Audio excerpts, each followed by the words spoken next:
have them here as well. So I just wanted to give a little input, an update on things going on at Sharpsburg so far this year. A lot of wonderful things to share as always, and a chance to brag on my staff and my students. Let's see here. Hopefully, correct?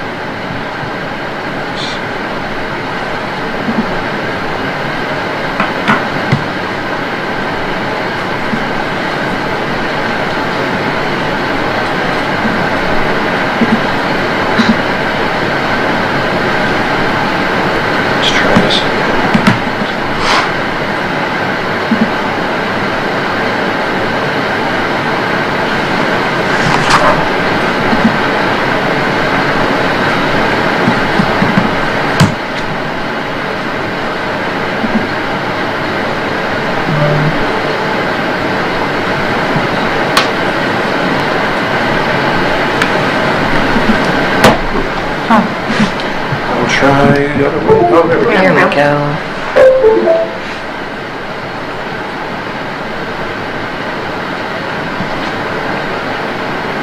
It wants to come. That's for sure. We have all been there.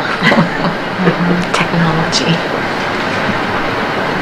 It's Did you bring posters? It's going to be really long, It's obviously. because Can you you act complimented it how out? awesome the technology was. You know you're Yeah, allowed to you do know what? that. I'm no longer a fan. Right? You're not allowed. I was wondering if you were going to regret that when you said I know.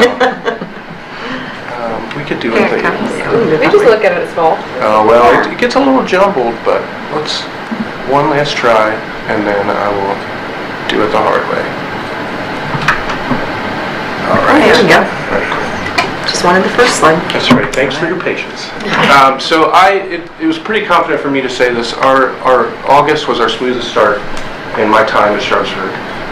Obviously, some years were not smooth just because of construction or building issues, but even without those moments, this was a great start. One, I have an all-veteran staff, and 98% of my staff has been around since 2018, or they're elsewhere in the district. So that's obviously a gift to me, and that's a gift to our students. Lots of new families that we've welcomed this year have brought us amazing students that are kind, hardworking, and a pleasure to educate. One parent moved specifically to Norwood because she knew we had smaller community schools. She was a teacher herself, has her kids twins in preschool, or twins in kindergarten now, and a third grader. So she's one of my ones. I'm like, talk to your neighbors. She's a great advocate for our schools. I have quite a few families like that as well. And my staff, as always, is a data-driven staff. So last year, I don't know if I shared this, but niche.com, which is a great website about schools, we are a standout elementary in Ohio. And this year they did at least recognize we're the 32nd most diverse school in Hamilton County, which there's a lot of things to celebrate there, and a lot of other students to learn from as well. So one piece of data I'd like to share is Sharpsburg has always been an early adopter of the PACS Good Behavior Game, and we use this. It's research-based. We're promoting good behavior in class through intrinsic motivation versus, always getting a prize for everything that you do, which in the long run is promoting high character, self-regulation, self-reflection. Ms. Edwards is a big fan. My staff did a great job of taking it on, and then we kind of renewed ourselves. Was it this year or last year, with some more training just to get back on track with what we do. And this is an elementary school. I just have our office referrals from previous school year. And with younger students, this isn't necessarily those types of behaviors you may see with older kids. It's, to me, I would say kids in crisis or kids with a need. I had 57 of them last year. That's less than one every 3 days, which is already amazing. This year, I have a kid sent to me for a behavior issue once a week. And again, these are little things that we can fix, usually right away. So I'm proud to say that, and I feel like that's part of because we're doing great things. Just this morning at our staff meeting, there's a harmonica you have for this program, and they give you mini ones now. So I spray painted gold, and our 5th grade teacher, Miss Ostendorf, got the first golden harmonica. She does it great, and if you can do it with 5th graders, you can do it with any grade in the building. So speaking of data, we just got some Ames Web Plus data back. I love data, but I won't go on and on and on. But with our younger kids, we're always talking about these tiered cones. So if you look at the left side of 2 cones, they're not triangles to us, they're cones. This is where we hit students in the fall. So the fall is on the left. Obviously red is an area that you want to grow kids out of. They're not on track, but that's how we get them in the fall. That's okay. And our goal eventually is for those reds to disappear. And with that, it's our way to target, are our interventions working? Are we doing the right thing for individual kids? Are we growing kids over a span of time? One of them that I'd highlight is our kindergarten and numeracy, so our work in math. Taking kids from, we have essentially 35 kids on track to 57 in just a few short months. We had, and I wrote it down here, 13 of our kids who were in that red, 9 of them have already moved to green or yellow, just in one session. And again, I should say that's 2 sessions of intervention. So after 6 weeks, it feels like almost every teacher, every bell for 2 days, we're looking at individual student data to see, is it working what we're doing? And not just classroom teaching, but more specifically, what each kid needs. And again, with the staff that I have, it's pretty easy to look at the data and reflect on, is it really working at what we're doing? So again, what data, as I'm always on data, what it does for school student and school growth, what it does do, and make sure students don't fall through the cracks. It's measuring whether our instruction is effective. Are we using our resources wisely? Using our resources as people as well wisely. Holds us accountable. It gives us a great opportunity to discuss with families and students. It can show trends, but not necessarily solutions. And it creates and enhances and drives interventions. What it does not do and will never do, probably, is replace those personal connections and student rapport. Turning students into just a number, making a lesson engaging, exciting. That's the individual. It doesn't measure those soft skills, those interpersonal skills, their attitudes, their behavior. And it doesn't define a student's path as well. It's not a predictor, but it's also where we can take them. So I'll leave you with the last little piece that I'm especially proud of at Sharpsburg. I think it was my first year teaching, probably I think it was maybe Aaron's class, 5th grade class. We had Mr. Bud Walters, he's kind of on the right side of the screen. World champion ballroom dancer. And he was doing this at schools. We got him on through a donor. And over the years he's retired. We can't keep track of his age, he won't tell us. But he is still on the move, he's still teaching. He's still teaching privately. He no longer does any other schools, but he comes back to Sharpsburg for about the last 10 years because he loves working with our teachers, especially the specials teachers. He gets a lot of support, and the kids do great. So right now the boys are more nervous than the girls because it hasn't started, and they talk about how they don't like it and it's dumb. And then under 10 weeks, you have boys renting tuxes, you have girls dressing up, kids wanting to win the grand prize. It's really cool what it does for kids. And of course, this year they're learning the foxtrot. So I don't know what that is, so I'm gonna have to go down myself. I do. Kids come in early. I mean, we have kids that come in early, go to the gym and practice. Wow. It's just, whatever it is, it clicks. And last year was special because it was the first time we had adults back in our building the whole year. So it was a special day. So I should have pressed play while I was blabbing on, but it's a sight to see. So we'll see what our 4th graders do this year, and I'll watch all minute of it, but it's a pretty big deal. We're glad we're pretty unique in doing it. Miss Ballard will expect you there for the fox. I'm doing a Charleston workshop this Saturday. We're not there yet. I'm just saying, I do tango, swing, ballroom. I do all that. There we go. We'll have you go to the dance class. I would love to come in. So it's I love dance. and the ones who don't are the ones who end up loving it the most, which is Right. I really can't say enough about it, and I'm definitely proud that we call him Mr. Bud, he still comes to us after all these years. So that's kind of a quick recap of Sharpsburg, and as always, if you guys are curious, ask questions, come by, check in with us as well.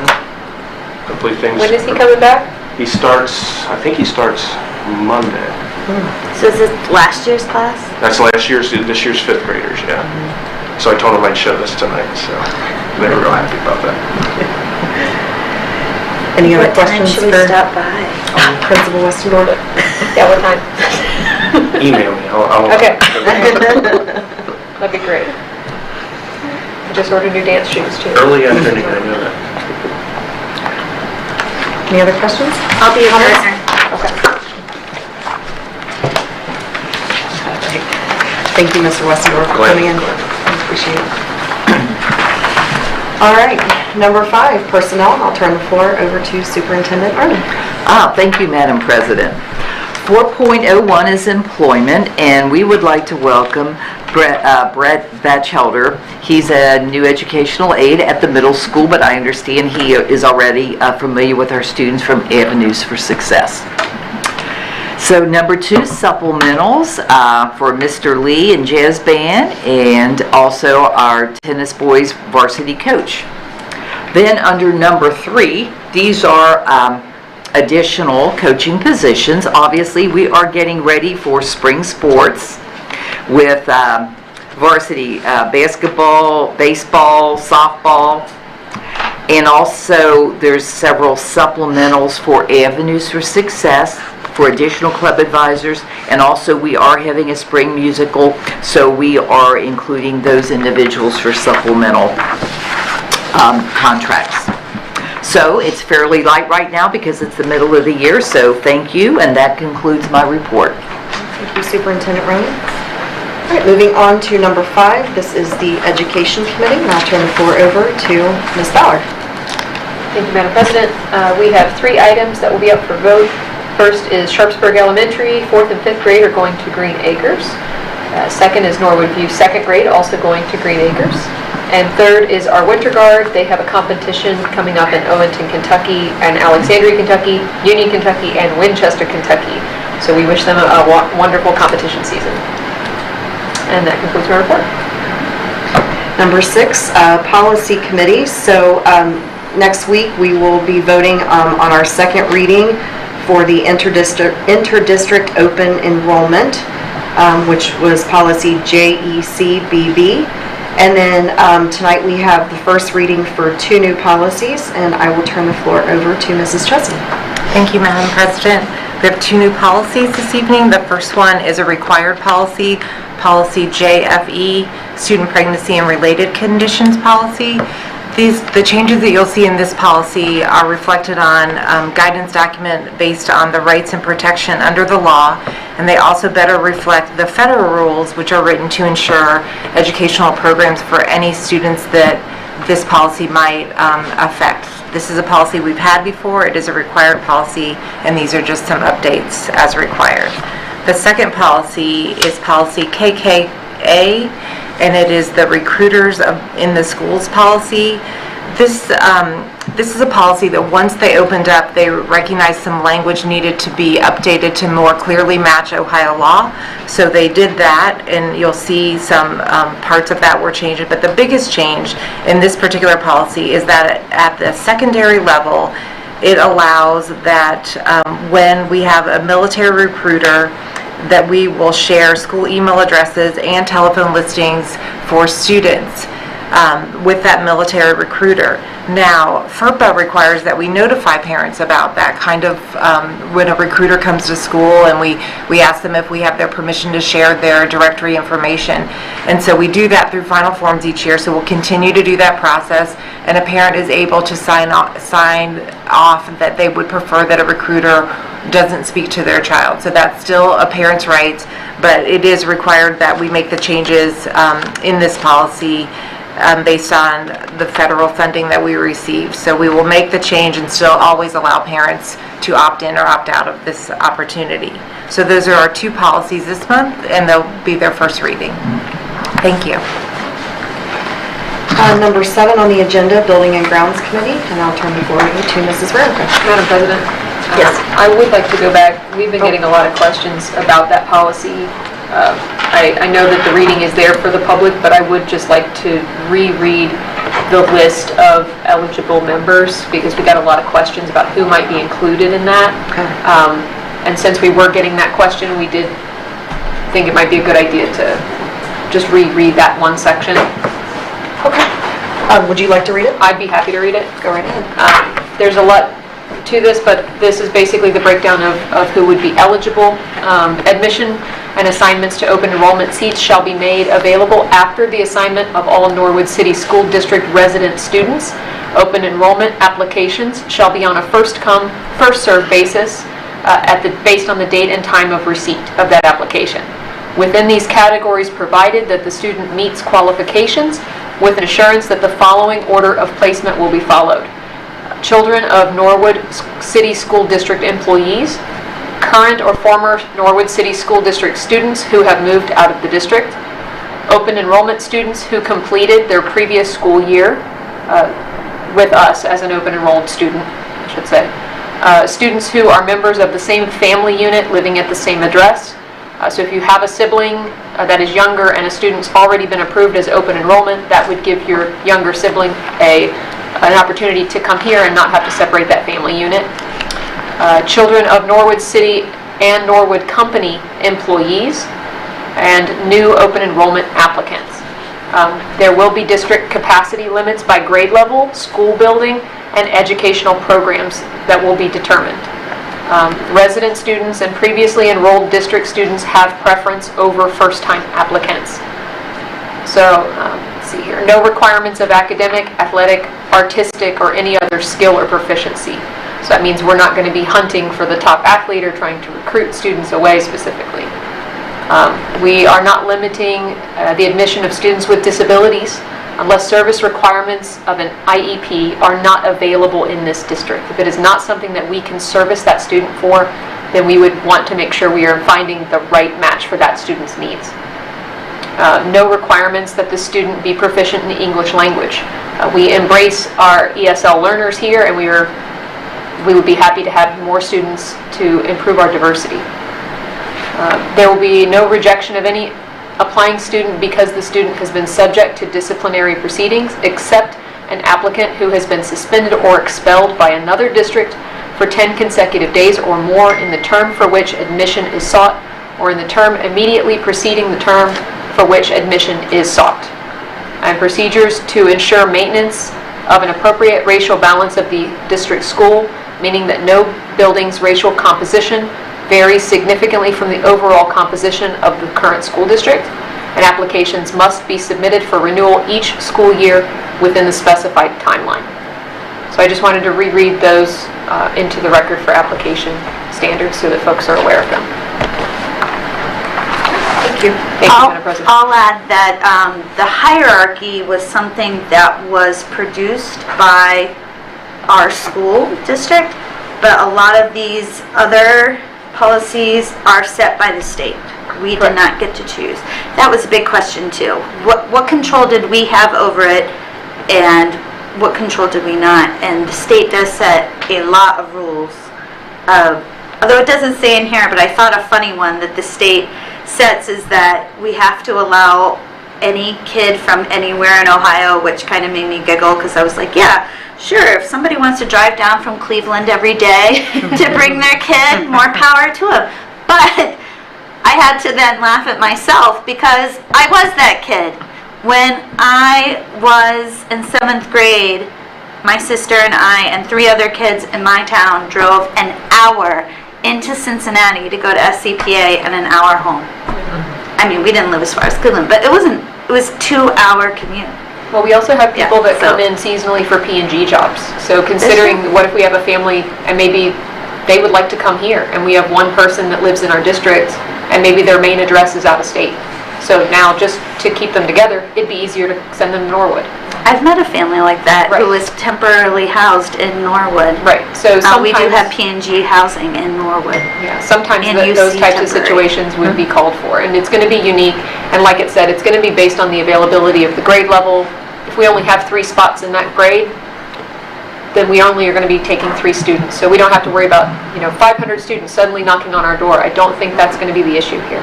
Right. I think some people are worried about a whole influx of students. I don't think that's going to happen. We just want to make it accessible for the ones that need it. So I think it's important to note that, the district isn't chasing a magic number. No, that's correct. And the district administration can decide what the capacity limits are per classroom, per grade, per building, right? And so if it ever becomes an issue of stressing the infrastructure or the resources, there's nothing wrong with the district taking the route of Mason and just saying, we're at capacity. And Mason's open enrollment, right? They have everything that we list, almost verbatim, right? If you go back and you look through it, but they'll say, look, we're full to the gills. We're open enrollment, but we're at capacity. We're not taking anybody. So if it ever becomes an issue of stress on the system, on the infrastructure, we always have that option available to us. So it doesn't mean we have to discard open enrollment. That just means that we can hit the pause button and say, let's just stick where we are, make sure that we understand the stress and manage it before we decide to start again, if we decide to start again. But I think moving to open enrollment is the right thing.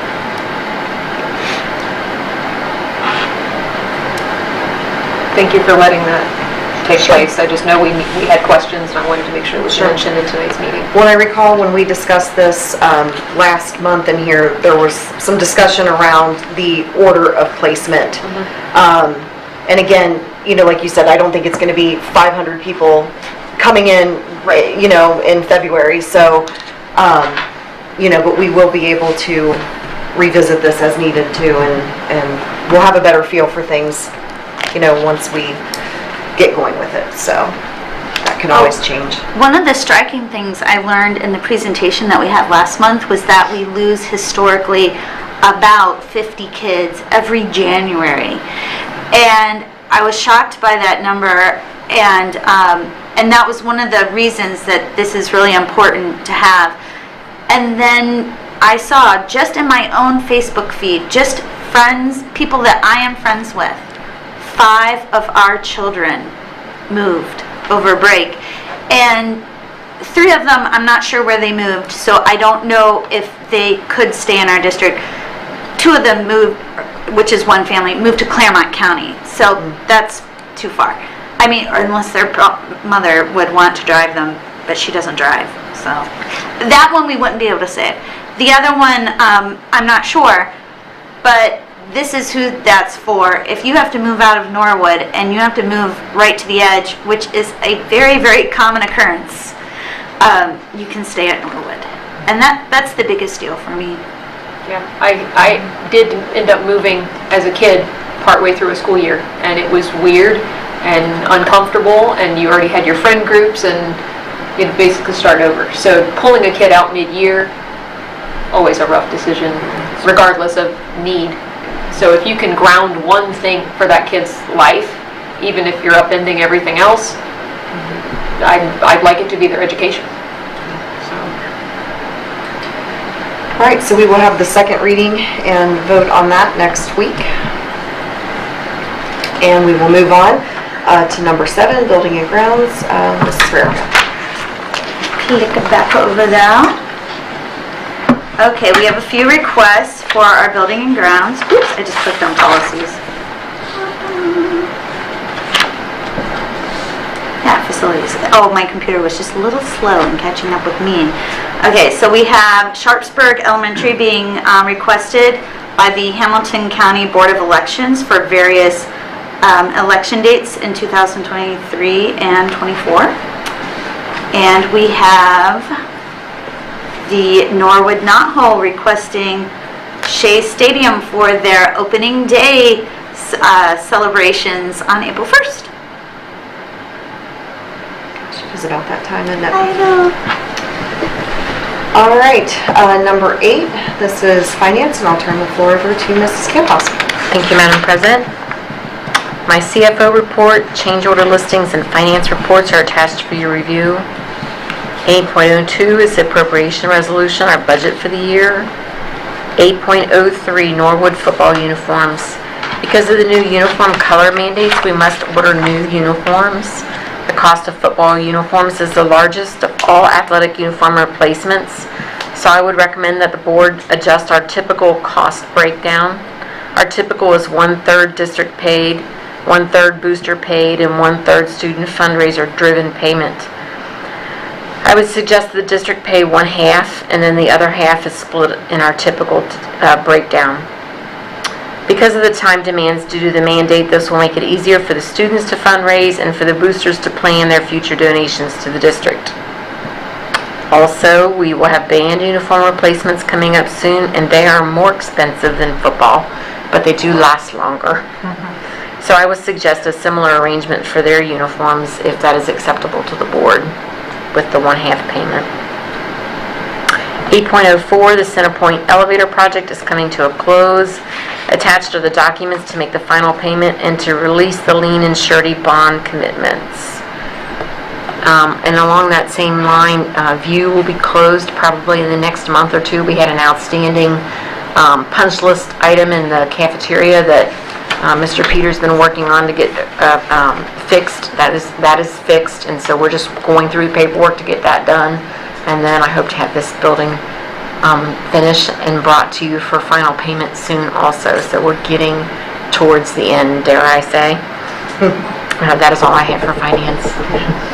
When you said closed, I was like, what do you mean closed? I thought, I was like, I'm listening very closely. Parents are gonna start asking. Yeah. She just means the money. The building's not close. I mean, the project is close to being done. Sorry. Let's be very clear. That was a bad choice of words on my part. Yeah, 2 out of 5 of us thought you might be closing the school. No, I'm not. Sorry. I perked. I thought to fix the cafeteria. What happened? All right, so moving along, last item on the agenda is 9, adjournment, so I will motion to adjourn. Second. All in favor? Aye. Aye, all right, thank you, 6:44.